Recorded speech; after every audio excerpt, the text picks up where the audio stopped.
किंवा मी मेटफॉर्मिन सुरू करू का किंवा मी कुठल्या डायबिटॉलॉजिस्टला भेटू, हे करण्यापेक्षा अजून एक जे क्लासिकल साईन जे बऱ्याच वेळा दुर्लक्षित होतं आणि हे फक्त डायबिटीससाठी नाही आहे आणि फार फार महत्त्वाचं आहे, हे ब्लड प्रेशरचं सुद्धा अर्ली इंडिकेशन असू शकतं आणि आजकाल खूप कॉमन हे दिसते. तर युरिक ॲसिड जर का माझं शरीरामध्ये वाढतंय की ज्याच्यामध्ये पर्टिक्युलरली जॉईंट पेन कॉमन असतं, आपल्या हाताचे पायाचे जॉईंट्स त्यावेळेला दुखतात, so uric acid level higher साईडला राहणं हे पण अर्ली इंडिकेटर आहे की तुम्हाला फ्युचरमध्ये नेक्स्ट 6 to 8 मंथ्समध्ये आयदर तुम्हाला डायबिटीज डेव्हलप होऊ शकतो किंवा तुम्हाला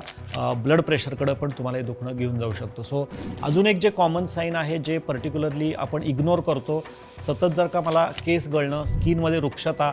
सतत फटीग आणि थकवा जाणवत असेल किंवा सकाळी उठल्यानंतर मला जर का डल फिलिंग होत असेल तर ते पण एक साईन आहे की माझ्या शरीरातलं न्यूट्रिशन कमी झालं आहे. तर अशा केसमध्ये तुम्हाला फक्त शुगर चेक करून थांबायचं नाही आहे, तुमच्या फास्टिंग इन्शुलिन आणि सगळ्यात महत्त्वाचं म्हणजे तुमचं व्हिटॅमिन B12 आणि व्हिटॅमिन D. सो माझं जर का B12 आणि व्हिटॅमिन D खूप कमी राहत असेल तर अशा वेळेला माझ्या शरीरामध्ये होमोसिस्टिन नावाचा एक हार्मोन